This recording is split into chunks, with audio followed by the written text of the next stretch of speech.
ગપુ ખાય સફરજન ખાય હે ગપુ ડબ્બામાં નહીં ખાશે નીચે લઈને ખાશે નહીં ગપુ ગપુ ખાય હે ગપુ નહીં ખાવું હવે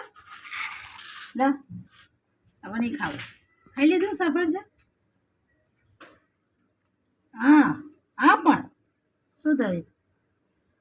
હા મસ્તી મસ્તી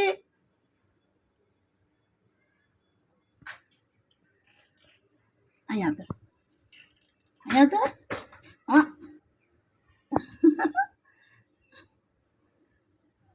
આ ખા એપલ ખા જોતો ભાઈ અંકુર જોજો બધું ઢોળી નાખ્યું અંકુર સફરજન ગુસ્સે થયો લાગે નહીં ખાવા આમ જો હા હવે નહીં ખાવું બધું ઢોરી બેઠો બધું આમ જો કેમ બધું ઢોરી નાખ્યું ગપુ સફરજન હે મસ્તીએ ચડ્યો આ તો રે